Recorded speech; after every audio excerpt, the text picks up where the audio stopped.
Have you ever wondered why making a lasting change in your life feels so incredibly difficult? Why so many of our resolutions just kind of fail, and why deep personal growth often feels just out of reach? Well, welcome to this explainer.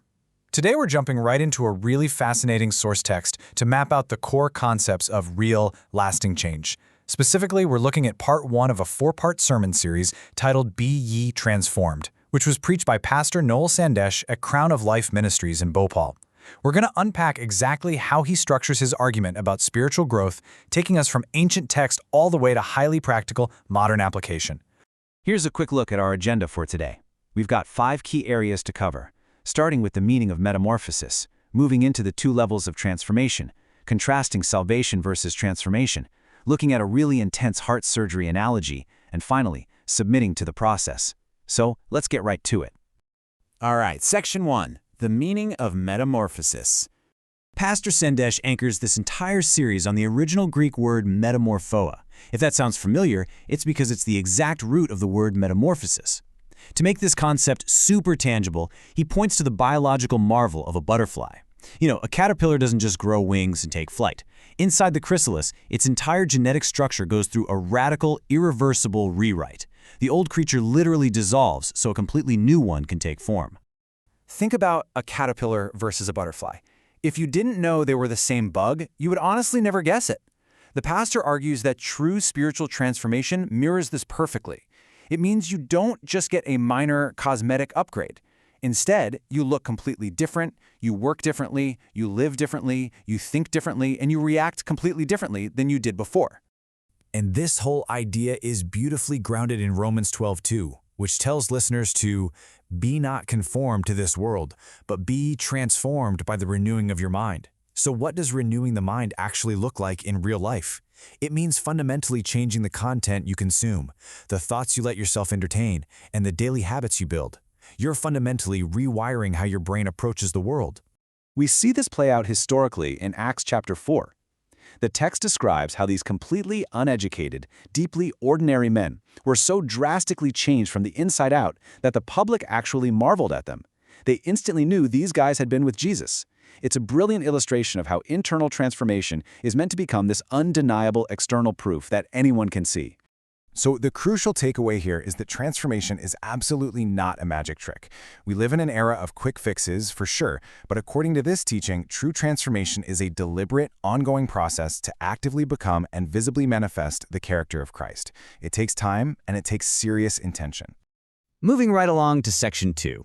The 2 levels of transformation. The sermon categorizes this into 2 heavily dependent levels. First up, we have personal transformation.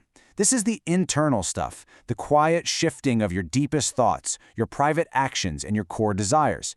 Then you have environmental transformation. That's external, the visible changes in your relationships, your finances, your career, your marriage. And there's a strict order of operations here. Internal transformation absolutely must happen first. You cannot reshape your external environment until you've reshaped your internal world. And the pastor makes it emphatically clear that this internal shift is an ongoing journey. It is so easy to treat faith or self-improvement as a checkbox, something you mark off once and forget about. But he warns against that trap. It's a rigorous process, definitely not a one-time event. Which brings us to a massive theological distinction in Section 3, salvation versus transformation. This is a really fascinating contrast. Think of salvation as an instant event, like receiving a completely free gift based entirely on the love of God. But transformation, that's more like being asked to climb a really steep set of stairs.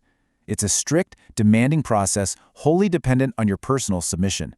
You can't just skip the difficult stairs of transformation just because you received salvation. This naturally leads Pastor Sandesh to pose a super compelling question. Why is there such a massive difference in the lives of 2 different believers who both have that same instant gift of salvation? Why do some live victoriously while others are constantly defeated? Well, the sermon points out that defeated believers often try to shortcut the process. They just grab random teachings, a little here, a little there. Victorious believers, on the other hand, fully submit to the journey. They find a dedicated mentor, they seek out the right teachings, and they actively maintain a lifestyle designed to keep that internal change intact day after day. To make this rigid requirement highly concrete, let's look at Section 4, the heart surgery analogy. The pastor compares spiritual growth to attending medical school, and it's a great visual. Just getting your acceptance letter to a medical program doesn't magically make you a heart surgeon, right? That admission letter is exactly like salvation. You're in the door. But to actually earn the right to hold a scalpel, you must rigorously follow the surgical process and put in years of grueling work. He walks through a surgery to build this sense of escalating tension. Step 1. Strict pre-op and anesthesia. Step 2. A highly precise incision. Step 3. Connecting a bypass machine because the heart actually has to be stopped.